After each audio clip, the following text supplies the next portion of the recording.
ମୁଁ ଜାଣିଛି ଭିକ ମାଗିଲା ଭଳି ଗୋଡ଼ ହାତ ତଳେ ପଡ଼ି ଯେତେ ମାଗିଲେ ବି ଯେଉଁଟା ମିଳେନି ସେଇଟାକୁ ହିଁ ପ୍ରେମ କୁହାଯାଏ। କାହିଁକି ନା ମୁଁ ବି ଭିକ ମାଗିବାଠୁ ଅଧିକ ଭିକାରୀ ଭଳି ତାକୁ ନେଉରା ହେଇ ମୋ ପୁରୁଣା ପ୍ରେମକୁ ମାଗି ଚାଲିଥିଲି। ହେଲେ ସେ ମୋ ସାମ୍ନାରେ ଭିକାରୀକୁ ଭିକ ଦେଉଥିଲା ପଛେ ମୋ ପ୍ରେମକୁ ଫେରାଇବାକୁ ପ୍ରସ୍ତୁତ ନଥିଲା କି ମୋ ପାଖକୁ ଫେରିବାକୁ ତା ଟିକିଏ ବି ମନ ହେଉନଥିଲା।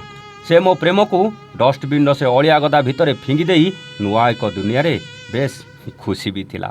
ପ୍ରତାପ ଭାଇ ସତ କହିଲେ, ପ୍ରେମ କ'ଣ ମଣିଷକୁ ଭୁଲ ରାସ୍ତାକୁ ନେଇଯାଏ?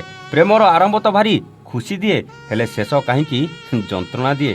ତାର ଏମିତି ଅଜବ ପ୍ରଶ୍ନର ଉତ୍ତର ଯଦିଓ ମୋ ପାଖରେ ନଥିଲା, କିନ୍ତୁ ତାକୁ ବୁଝେଇବାକୁ ତାର ପୁରା ପ୍ରେମ କାହାଣୀ ଜାଣିବାଟା ମୋର ନିହାତି ଦରକାର ଥିଲା।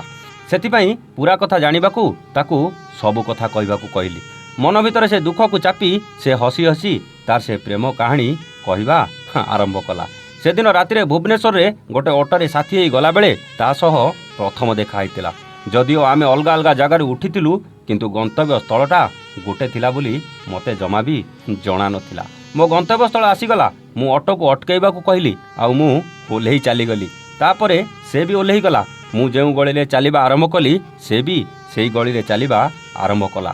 ସମୟ ରାତି 11ଟା ପାଖାପାଖି ହେବ। ଆମ ଗଳି ସବୁ ସୁନସାନ ହେଇଯାଇଥିଲା। ସେ ଟିକେ ଡରି ଡରି ମୋ ପଛେ ପଛେ ଆସୁଥିଲା। ମୋତେ ଲାଗିଲା ସେ ମୋତେ ଯେମିତି ଫଲୋ କରୁଛି।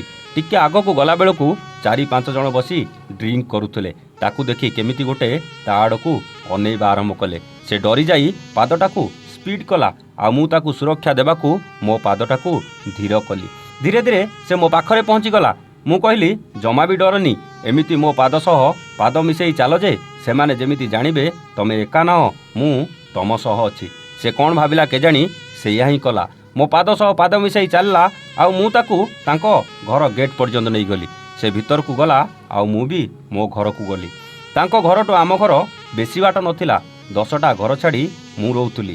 ହେଲେ ଏ ସହରରେ କିଏ ବା କାହାକୁ ଜାଣୁଛି? ସେଦିନ ଅନ୍ଧାର ରାତିର ଷ୍ଟ୍ରିଟ୍ ଲାଇଟ୍ର ଝାପ୍ସା ଆଲୁଅରେ ସେ ବି ଭାରି ଚମକୁଥିଲା। ଦେଖିବାକୁ ତ ଭାରି ସୁନ୍ଦର ଲାଗୁଥିଲା। କିନ୍ତୁ ସେଦିନ ମୋର ସେମିତି କିଛି ଖରାପ ଉଦ୍ଦେଶ୍ୟ ନଥିଲା।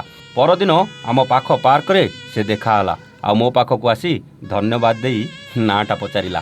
ମୋ ନାଁ ସମ୍ବିତ ବୋଲି କହିଲି, ଆଉ ସେ ତା ନାଁ ରୂପା ବୋଲି କହିଲା। ସେଇ ପ୍ରଥମ ଦେଖାରେ ଆମର ଅଳ୍ପ ସମୟ କଥାବାର୍ତ୍ତା ଭିତରେ ନମ୍ବର ଦିଆ ନିଆ ହେଇସାରିଥିଲୁ। ତାକୁ କ'ଣ ଲାଗୁଥିଲା ମୋତେ ତ ଜଣା ନଥିଲା, ହେଲେ ମୋତେ ତା ସହ ପ୍ରେମ ହୋଇଗଲା ଭଳିଆ କେଉଁଠି ନା କେଉଁଠି ଟିକିଏ ତ ଲାଗୁଥିଲା। ଆରମ୍ଭ କରିଦେଇଥିଲି ତା ସହ ଫୋନ୍ରେ ବାର୍ତ୍ତାଳାପ। କିଛି ଦିନର ଦେଖା ସାକ୍ଷାତ ଆଉ ଫୋନ୍ରେ କଥାବାର୍ତ୍ତା ଭିତରେ ସେଇ ପାର୍କରେ ମୋତେ କହିଥିଲା, ସମ୍ବିତ, ସେଦିନ ଯେମିତି ମୋ ପାଦ ସହ ପାଦ ମିଶେଇ ଚାଲିଥିଲ, ଯଦି ପରମିଶନ୍ ଦେବ ଜୀବନ ସାରା ତମ ପାଦରେ ପାଦ ମିଶେଇ ଚାଲିବି। ବୁଝି ଯାଇଥିଲି ତାର ସେ ପ୍ରେମର ଇସାରାକୁ। ଆରମ୍ଭ ହେଇଗଲା ନୂଆ ଏକ ଅଧ୍ୟାୟ। ଓଃ କି ଖୁସି! ସେଇ ଖୁସିର ମୁହୂର୍ତ୍ତ ଏମିତି ଥିଲା ଯେ ସବୁକିଛି ଭୁଲି ଯାଇଥିଲି, ଆଉ ଭାବୁଥିଲି ଏ ଦୁନିଆର ସବୁ ଖୁସି ବୋଧେ ମୋ ହାତ ମୁଠାରେ। ସମ୍ପର୍କ ଏତେ ନିବିଡ଼ ହୋଇଗଲା ଯେ କେହି କାହାକୁ ଛାଡ଼ି ରହିପାରିଲୁନି। ହେଲେ ଆମେ ଏକ ହେବା ପାଇଁ ଗୋଟେ ସମସ୍ୟା ଥିଲା। ସେଇଟା ହେଲା ଉଚ୍ଚ ନିଚର ଜାତି ପ୍ରଥାଟା। ତଥାପି ସେ ମୋତେ କହି ଚାଲିଥିଲା, ମୁଁ କେବଳ ତମର ସମ୍ବିତ। ଦିନ କି ମାସ ନୁହେଁ, ବର୍ଷ ପରେ ବର୍ଷ 5 ବର୍ଷ ବିତିଯାଏ।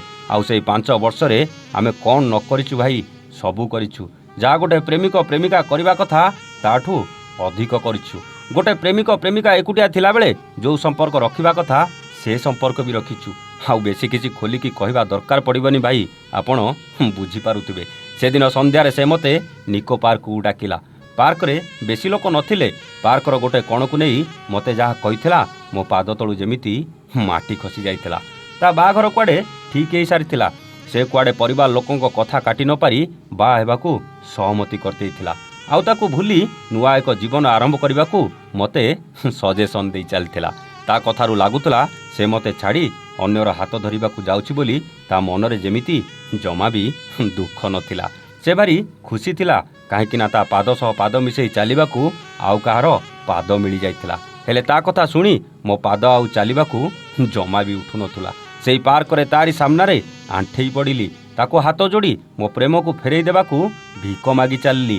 ହେଲେ ସେ ଭିକ ଦେବା ବଦଳରେ ମୋ ଥାଳ ଭାଙ୍ଗି ଦେଇ ମୁହଁ ମୋଡ଼ି ସବୁଦିନ ପାଇଁ ଚାଲି ଯାଇଥିଲା। ଗଲାବେଳେ ଥରେ ବି ପଛକୁ ଅନେଇ ନଥିଲା। ମୁଁ କିନ୍ତୁ ତା ଅଦୃଶ୍ୟ ହେଲା ପର୍ଯ୍ୟନ୍ତ ତାକୁ ସେମିତି ଦେଖି ଚାଲିଥିଲି। ତାକୁ ଯେତିକି ନେହୁରା ହେଇଛି ମୋ ପ୍ରେମ, ମୋ ହସ ଖୁସି ଫେରାଇ ଦେବାକୁ ତାକୁ ଯେତିକି ଭିକ ମାଗିଛି ସେତିକି ଯଦି ବାହାରେ ବୁଲି ବୁଲି ଭିକ ମାଗିଥାନ୍ତି ମୋତେ କିନ୍ତୁ ଅନେକ ଟଙ୍କା ମିଳିଥାନ୍ତା ଭାଇ। ହେଲେ ଏଠି କିଛି ବି ମିଳିଲାନି। ସେଥିପାଇଁ ତ ପ୍ରଥମରୁ କହିଥିଲି ଭିକ ମାଗିଲା ଭଳି ଯେତେ ମାଗିଲେ ବି ଯେଉଁଟା ମିଳେନି ସେଇଟା ବୋଧେ ଏଇ ଧୋକେବାଜ ପ୍ରେମ ହୋଇପାରେ। 10 ଦିନ ପରେ ତାର ବାହାଘର ହେଲା। ପାଖ ମଣ୍ଡପ ବି ଭଲ ଭାବରେ ସଜା ହେଇଥିଲା। ରାତିରେ ବର ଆସିଲା, ବାଜା ବାଜିଲା, ଡିଜେ ସାଙ୍ଗକୁ ବାଣ ବି ଫୁଟିଲା। ଏସବୁ ମୁଁ ବନ୍ଦ ଘର ଭିତରେ କବାଟ ଦେଇ କାନରେ ଶୁଣି ଚାଲିଥିଲି ଆଉ ଆଖିରୁ ଲୁହ ଗଡ଼େଇ ଚାଲିଥିଲି। ତା ସ୍ୱାମୀ କୁଆଡ଼େ ବଡ଼ ଲୋକ ଘରର ପୁଅ ଥିଲା। ତା ପାଖରେ ଅନେକ ଟଙ୍କା ବି ଥିଲା। ମୁଁ ଛୋଟିଆ ଇଞ୍ଜିନିୟରଟେ ଥିଲି। ମାସକୁ 30,000 ଟଙ୍କା ମାତ୍ର ରୋଜଗାର କରୁଥିଲି। ସତ କହିଲେ କାହିଁ ତା ସ୍ୱାମୀ ଆଉ କାହିଁ ମୁଁ, ଆକାଶ ପାତାଳର ଫରକ ଥିଲା। ହେଲେ ପ୍ରତାପ ଭାଇ ସତ କହିଲେ ମୋ ପ୍ରେମ ମୋ ଭଲ ପାଇବା କ'ଣ ତା ସ୍ୱାମୀ ତାକୁ ଦେଇପାରିବ?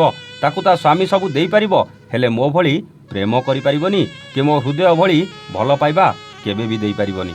ଏ କାହାଣୀ ମୋ ପାଇଁ ସିନା ଯନ୍ତ୍ରଣାଦାୟକ ଥିଲା, ହେଲେ ତାର ସେ ସ୍ମୃତି କିନ୍ତୁ ମୋତେ ବଞ୍ଚିବାର ରାସ୍ତା ଦେଖେଇଥିଲା। ମୋର ଏ କାହାଣୀ ଆପଣଙ୍କ କଣ୍ଠରେ ଟିକେ ଏ ଦୁନିଆ ସାମ୍ନାକୁ ଆଣିବେନି ପ୍ରତାପ ଭାଇ? କହିଲି ନିଶ୍ଚୟ ଆଣିବି। ଆଉ ତାର ସେ କାହାଣୀକୁ ଆପଣଙ୍କ ସାମ୍ନାକୁ ନେଇ ଆସିଲି। ଏବେ ଆପଣ କହିବେ ସମ୍ବିତର ପ୍ରେମ ପ୍ରତାରଣା କାହାଣୀ ଆପଣଙ୍କୁ କେମିତି ଲାଗିଲା? ଆଉ ଏ ପ୍ରେମ କାହାଣୀକୁ ନେଇ ଆପଣଙ୍କ ମତ କମେଣ୍ଟ କରି ନିଶ୍ଚୟ ଜଣାଇବେ। ବଣ୍ଟି ବବଲିଙ୍କ ରଙ୍ଗ ନମ୍ବର ପ୍ରେମ କାହାଣୀ ସବୁଦିନ ରାତି 9ଟାରେ ଦେଖିବାକୁ ଜମା ବି ଭୁଲିବେନି। ରହୁଛୁ, ନମସ୍ତେ, ଜୟ ଜଗନ୍ନାଥ।